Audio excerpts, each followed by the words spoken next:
제주도에 가면은 정말 아름다우고 또 이국적인 모습의 정원이나 또 숲들이 있습니다. 많이들 다녀오셨겠죠. 저도 몇 해 전에 이제 제주도에 갔는데 이제 많이 방문한 중에서 좀 특별하게 기억나는 공원이 있습니다. 여러분들 가보셨던 분도 계실 텐데 김영 미로공원이라는 곳이 있습니다. 그냥 미로공원, 공원 자체가 미로예요. 이곳을 위해서 얼마나 많은 사람들의 정성과 손길이 있었는지는 거기 가보면 충분히 우리가 알 수 있습니다. 그런데 이곳이 좀 인기가 많아요. 왜 인기가 많을까요? 그냥 일반적인 공원과 숲이 아니라 여기 안에는 모든 길이 미로처럼 이렇게 꾸며져 있습니다. 약 사람 키보다 높은 3m의 나무가 이렇게 다 쭉 서 있고 그 길을 미로를 따라서 출발점과 도착점에 이르게 돼 있는 공원이기도 합니다. 그러다 보니까 뭐 연인들, 가족들, 특별히 아이들이 신나게 길을 찾으러 다니는 공원이기도 하죠. 그런데 여기가 한 10분, 15분 정도면 충분히 나올 수 있는 곳인데 길을 잃을 때가 있습니다. 근데 길을 잃는 사람들이 많기 때문에 그 안에 약간의 높은 전망대까지는 막루 정도 되는 높이가 있습니다. 그래서 내가 지금 현재 어디 있는지 그리고 내가 가야 할 도착지가 어디인지 볼 수 있는 곳이 이 가운데 또 있기도 합니다. 제가 이 공원에 가면서 느꼈던 것은 미로라는 거예요. 미로숲은 얼마 걸리지 않잖아요. 그런데 우리 삶의 이 미로에 빠졌을 때는 이 미로에서 헤어나오려면 상당히 오랜 시간도 걸리고 마음의 상처도 받고 때로는 실망도 하는 경우가 우리 삶이 미로와 같다고도 생각해 볼 수 있습니다. 한 컨설팅 업체에서 미로에 대해서 4가지 특징에 대해서 이야기했는데 첫 번째가 여러분도 아마 동의하실 거예요. 탈출구가 보이지 않는다는 겁니다. 탈출구가 보이면 미로가 아니겠죠. 두 번째는 뭐냐면은 내가 지금 가고 있는 길이 올바른 길인지 아닌지 알 수 없다라는 겁니다. 또 세 번째로는 저도 이 글에 재밌었는데 막다른 골목이 99%예요. 그러니까 도착점은 한 곳밖에 없다라는 거죠. 마지막 네 번째로는 모든 길이 희망 고문이라는 겁니다. 여기 가면 끝이겠지라는 생각으로 이제 이 희망 고문이 이 미로라는 거예요. 이 미로와 같은 인생은 누구나 경험할 수 있습니다. 나이가 어리고요, 남자고 여자고 나이가 많고 중요하지 않아요. 모든 사람이 경험하게 돼요. 어떤 사람은 야 너는 왜 그런 거 가지고 힘들어해 하지만은 그 사람에게는 그 일이 힘든 걸 수도 있고요. 저 사람은 저런 것을 힘들다거나 대단하구나 라고 생각할 필요조차도 없는 겁니다. 누구나 인생길을 찾다 보면은 막힐 때도 있고 돌아갈 때도 있고 때로는 지쳐서 앉아서 쉬고 싶을 때도 있습니다. 그런데 이 미로와 같은 인생에서 우리가 절대 하지 말아야 될 것은 뭐냐면은 나를 그냥 던져버리는 거예요. 내가 어디로 가든 흘러가든 나를 버려둔다는 거예요. 하나님의 인생의 파도를 타는 것은 괜찮습니다. 그러나 우리가 우리 인생의 파도에서 그냥 손 놓는 것은 물에 가라앉는 행동일 뿐밖에 없다라는 거죠. 저는 그 인생의 미로에서 헤쳐나오기 위해서는 아까 제가 소개했던 그 공원의 높은 전망대에 올라가는 것처럼 우리 인생에서 이 미로에서 해결하기 위해서는 저는 좋은 사람을 만나는 게 아주 중요하다고 생각을 합니다. 좋은 동역자, 좋은 사람, 좋은 동료, 좋은 가족. 그런데 그 가운데 제일 좋은 것은 누구냐면은 여호와 하나님이라는 거예요.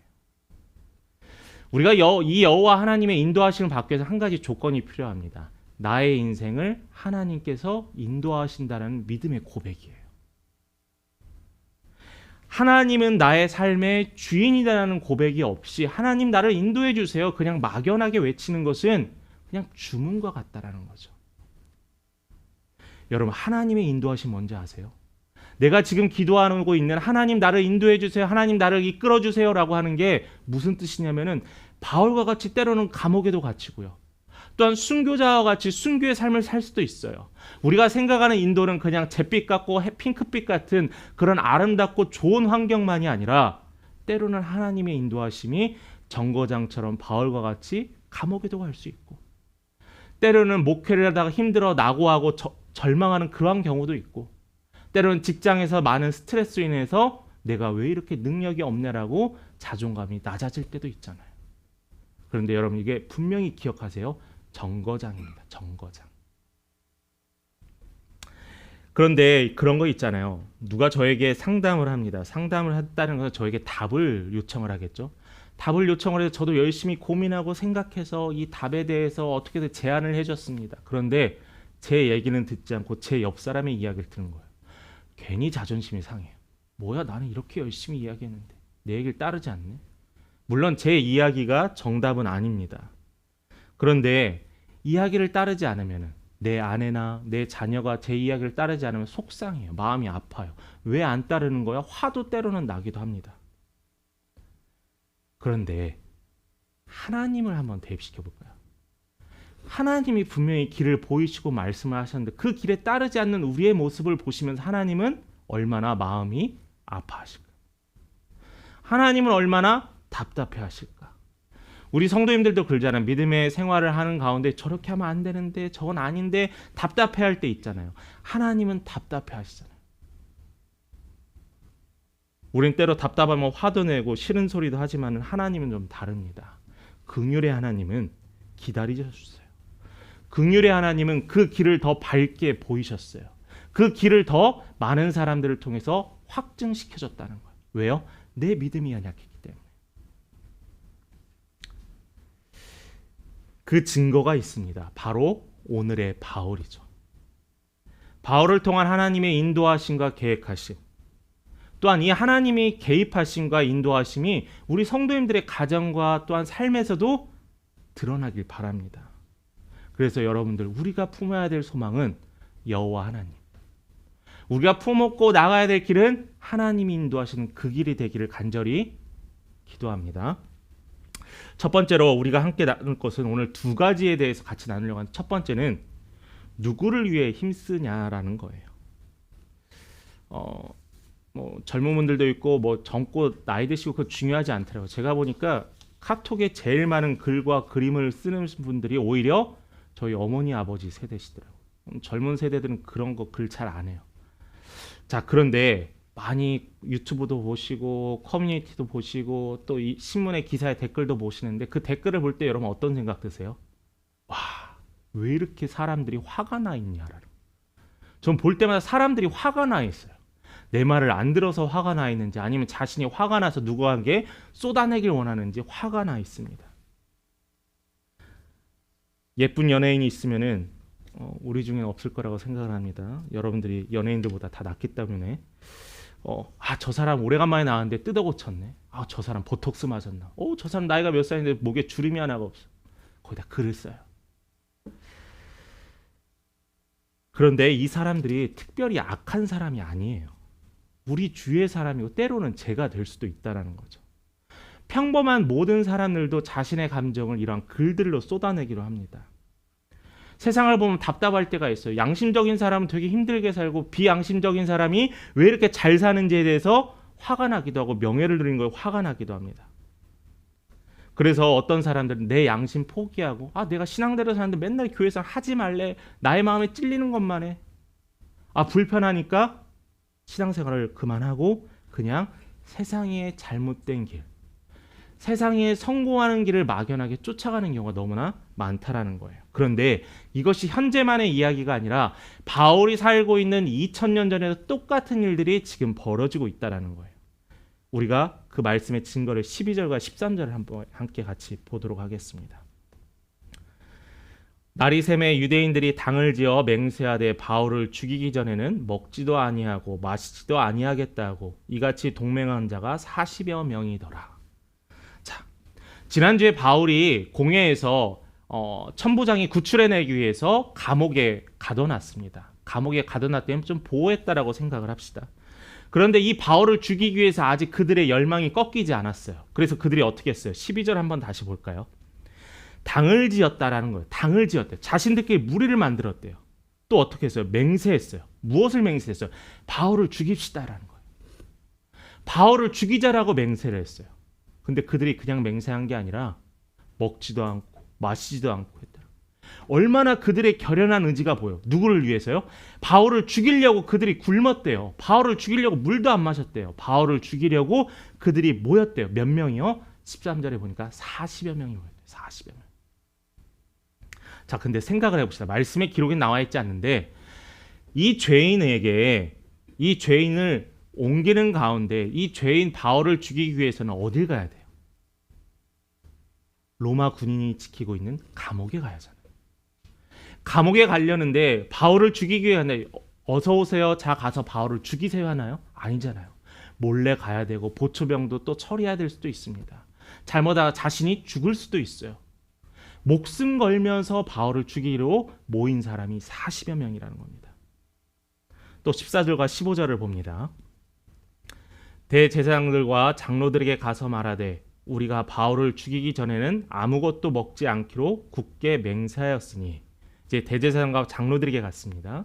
15절에 이제 너희는 그의 사실을 더 자세히 물어보려는 척하면서 공회와 함께 천부장에게 청하여 바울을 너희에게로 데리고 내려오게 하라. 우리는 그가 가까이 오기 전에 죽이기로 준비하노라니.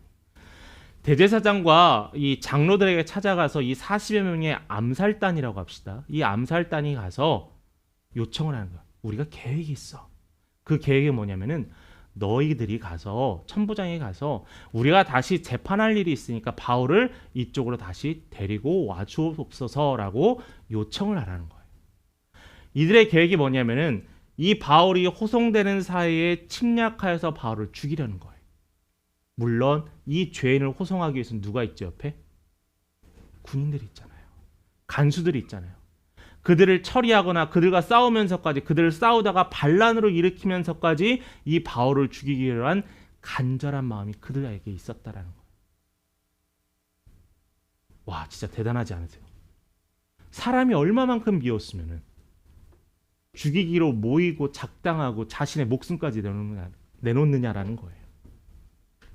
저는 이걸 보면서 나쁜 사람들은 참 대단하다라는 걸 느낍니다. 나쁜 사람들.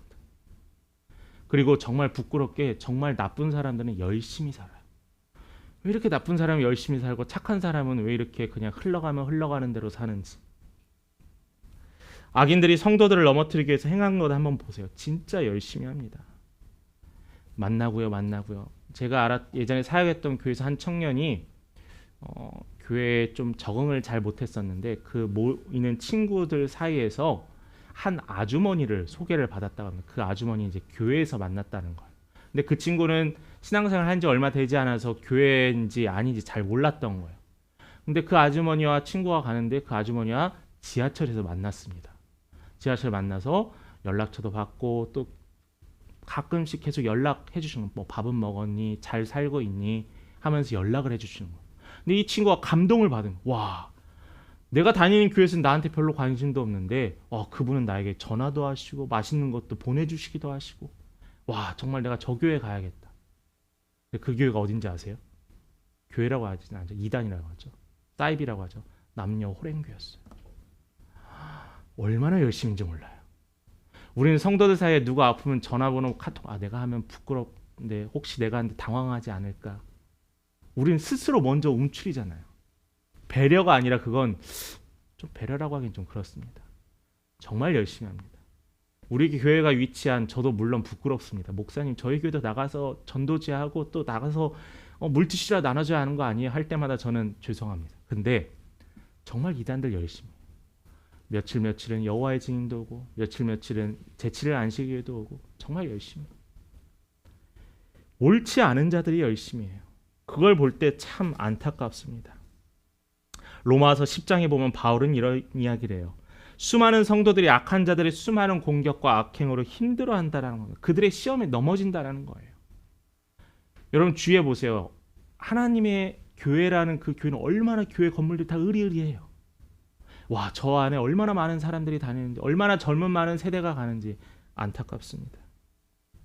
그들의 말에 혼란스러워하고요. 거룩한 성도들은 혹시 내가 믿고 있는 게 잘못된 진리가 아닐까? 내가 알고 있는 예수가 혹시 진짜 안 살아있는 게 아닐까? 부활하지 않은 게 아닐까라는 의심이 계속 쌓이기 시작한다는 거예요. 누구의 꾀임이에요? 악한 자들의 꾀임이에요. 물론 성경은요, 이 열심에 대해서는 책망하지 않습니다. 오히려 뭐라고 하냐면은 차든지 뜨겁든지 오히려 뜨거우라고 해요. 우리의 믿음 생활을 보면서 열심히 하지 않는 게 심각한 문제라고 경고하고 있습니다. 그런데 여러분 기억해야 되는 건 열심은요, 올바른 열심이어야 돼요. 학생 하나가 공부를 하는데 시험에 나오지 않을 범위를 놓고 계속 밤새서 공부합니다. 그 친구가 시험을 잘 받을 수 있을까요? 못 받아요. 당연하죠. 시험 범위가 아니니까요. 무엇을 해야 되는지 알고, 무엇을 풀어야 되는지 알고, 무엇이 진리인지를 알고 하는 열심과 거짓된 열심 분명히 다르다라는 겁니다. 그 전에는 거짓에 따라서 흘려다니기도 했었고 또한 잘못된 것에 쫓아다니기도 했습니다. 그런데 여러분 기억하세요. 하나님의 말씀을 따르는 열심을 보이세요. 하나님의 말씀을 따르는 열심. 여러분들에게 성경 이 66권 다 알고 이대로 지키라고 하지 않아요. 여러분들이 듣고 최소한 오늘 여러분들이 오늘 이 말씀의 시간에 30분 동안 듣는 그 말씀의 하나라도 알아서 그것을 지키기에 힘쓰라는 거예요. 그러면 믿음 생활 되는 거예요. 여러분들에게 바울과 같이 감옥에 갇히라는 거 아니고요. 여러분에게 지금 당장 선교지에 나가서 순교자의 삶을 살라는 게 아니에요. 내가 지금 알고 있는 이 말씀 하나, 이 말씀을 위해서 열심을 내라는 거예요. 그러면 돼요. 오늘날 나는 지금 무엇을 위해 열심을 하고 있는가? 오늘날 많은 교회와 성도들이 하나님께서 말씀하시는 이 열심에 대해서 오해하는 게 있습니다. 그 증거가 뭐냐면은 증거가 없고 지식이 없는 열심만 한다라는 거예요. 과거에, 요즘은 덜하지만은 과거에 정말 교회에서는 열심을 좀 부추겼습니다. 열심히 하면 천국 갑니다. 예배에 다 참석하면 하나님이 더 이뻐하십니다. 물론 교회가 유지되고 교회가 세워지기 위해서는 누군가의 헌신도 있고 배려도 필요합니다. 그러나 이것을 해야 천국 간다는 말은 달라요.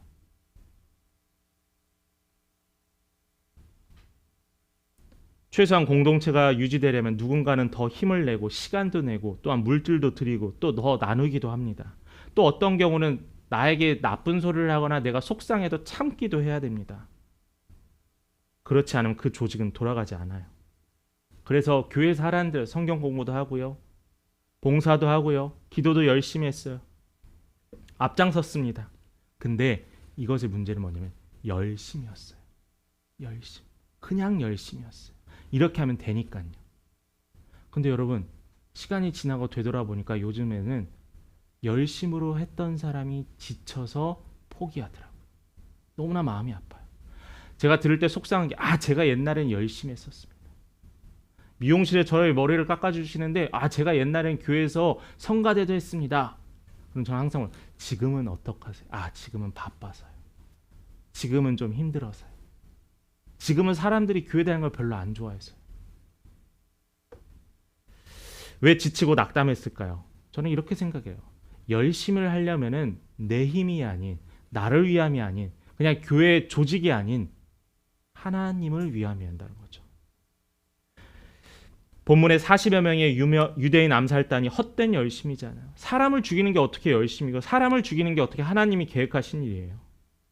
우리는 그래서 생각해 볼 게 있어요. 하나님이 원하시는 열심인가? 아니면 혹시 내 만족의 열심인가? 내가 이 열심으로 해서 나중에 힘이 빠져서 신앙을 떨쳐내는 열심을 가질 것인가? 아니면 나는 체험받음을 통하여 열심을 낼 것인가? 여러분 저는 여러분에게 확실하게 약속합니다. 여러분들이 열심을 내야 될 거 있습니다. 예수님입니다. 그리고 사람이에요. 그리고 마지막에 우리 믿음의 가족인 교회 공동체입니다. 두 번째입니다. 두 번째로는 하나님은 우리 생각 그 이상이시라는 거예요. 하나님께서는 악한 그들의 손에 바울이 의미 없이 죽는 것을 원치 않으셨습니다. 그래서 바울에게는 왜냐하면 이미 로마를 향하여 감당해야 될 사명을 감옥에서 이미 하나님께서 다시 확인시켜 주셨거든요. 우리 16절 말씀을 함께 볼까요?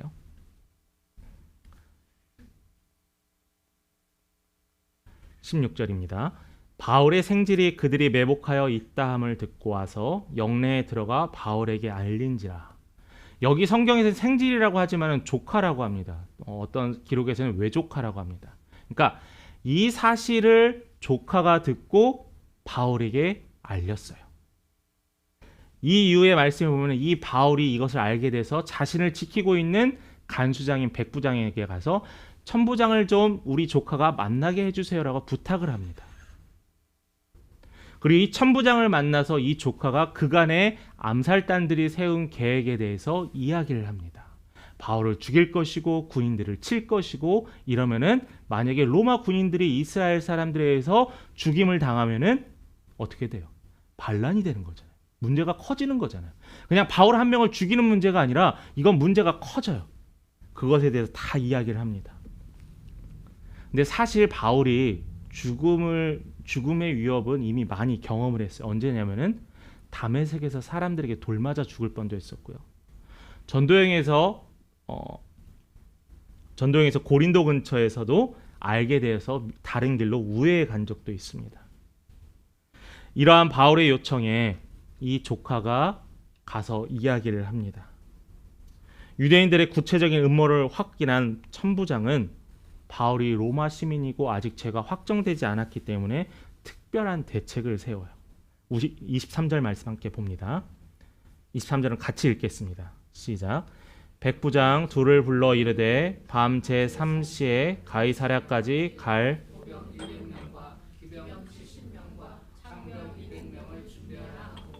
자, 누가 시켰대요? 천부장이요. 무엇을 듣고요? 이 소식을 듣고요.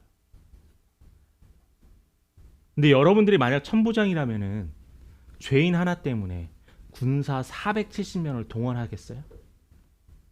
그리고 몇 시라고 나와있죠? 여기 제3시라고 했는데 지금의 밤 9시입니다. 당시에 깜깜하고 보이지 않는데 마치 어딜 도망가듯이 이 늦은 밤 시간에 이 바울을 470여 명의 군사가 또한 짐승과 함께 호송을 한다는 거예요. 어디까지요? 로마 총독이 있는 더 안전한 곳으로.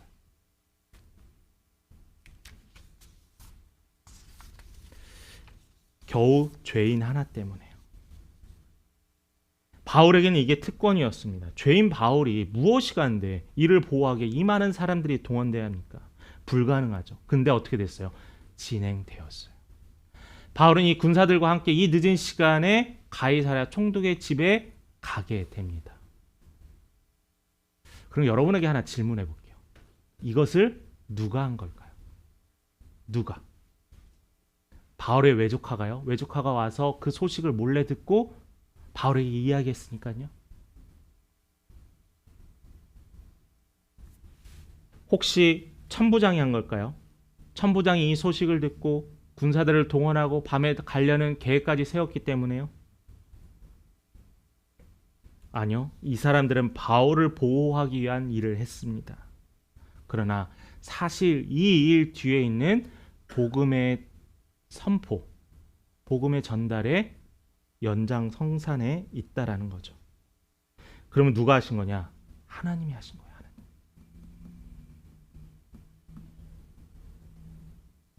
내가 지금 좋은 환경에서 살고 있는 것도 누가 하신 거죠? 내가 열심히 일하고 노력하고 가족들과 아끼고 하나님이 하셨다라는 거예요. 하나님은 이미 수많은 것을 통해서 이미 우리에게 보여주셨잖아요. 얼마나 성경에 보면 하나님의 일하심이 얼마나 많이 나타나 있어요. 사울 왕으로부터 보호하셨던, 다윗을 보호하셨던 하나님, 예수 그리스도가 부활하여 다시 하늘로 승천하게 하신 하나님, 420만 명이나 되는 애굽 이스라엘 백성들이 홍해를 건넜을 때 인도하셨던 하나님, 하나님은 인도하셨어요. 하나님은 책임져 주셨어요. 근데 우리의 마음엔 자꾸 뭐가 생각하면은 불안해요. 왜요? 삶의 미로와 같이 앞이 막혀 있어요. 우리가 가야 될 길은 한 길, 단지 1%밖에 안 되는 그 하나님이라는 도착지, 종착점을 향해 가야 되는데 막혀 있는 길 때문에 불안하고 두려워요. 3m나 되는 높이와 3m나 수많은 나의 삶의 난관들이 나를 가로막고 있으니까 어떻게 해야 될지 모르겠어요. 그래도 신앙생활을 했기 때문에 하나님께 기도합니다. 하나님 도와주세요. 하나님 살려주세요. 하나님 해결해 주세요. 한두 번 하고 지치기도 합니다. 또 실망도 하고 포기도 합니다. 나중 지났더니 어떻게 된 줄 아세요? 신앙생활하는 사람이 그러려니 하고 지나가요. 원래 그런 거지 하고 그냥 무심하게 지나갑니다. 이게 쌓이고 쌓이다 보니까 믿음이 사라져요. 믿음이 사라져요. 하나님은 누구신가에 대한 근원적인 믿음조차도 사라집니다.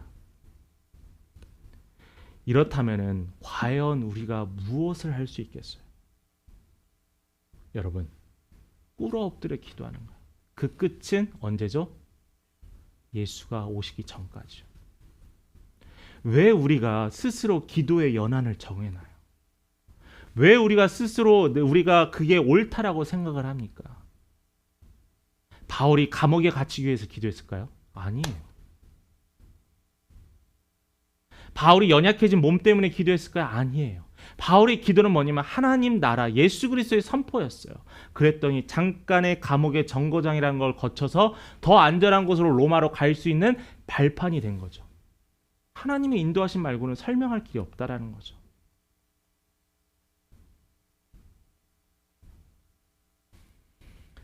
하나님께서는 이스라엘을 지배하고 있는 로마 군인들을 통해서 바울을 보호하셨습니다.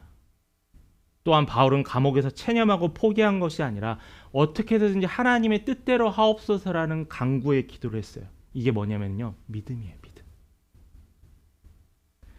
주님 뜻대로, 주님 당신의 뜻대로 하시옵소서라는 믿음이에요. 자, 이게 바로 뭐냐면은 내려놓음이라는 거죠.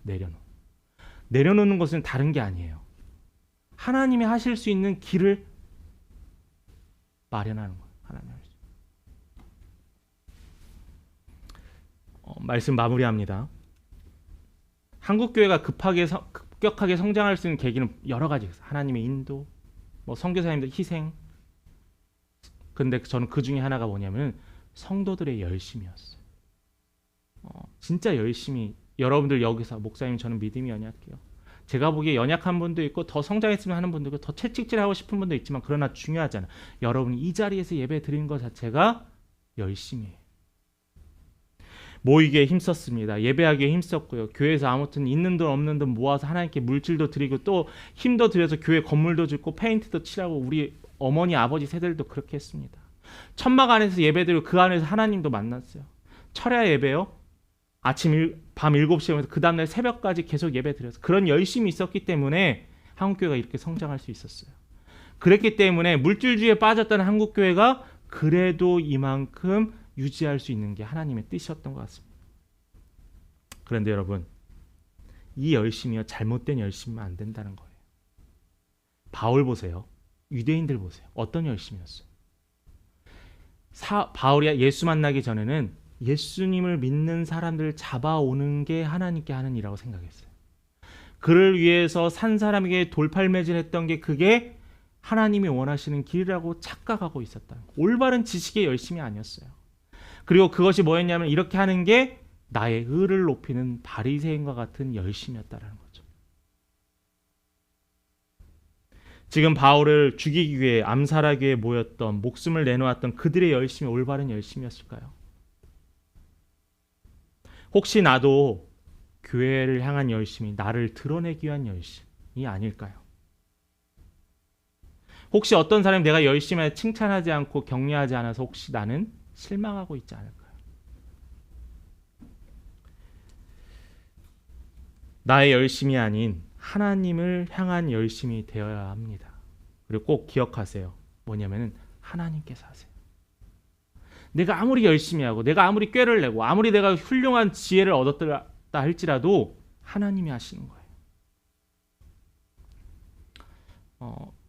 여러분 제가 말씀하는 거 들어보신 적 있죠? 목적이 이끄는 40일 해보신 적 있으시죠? 또 풍성한 교회 셀 목회 해보신 적 있을 거고 또 저희 성결교단에서 많이 했던 알파 또 들어는 보셨을 겁니다.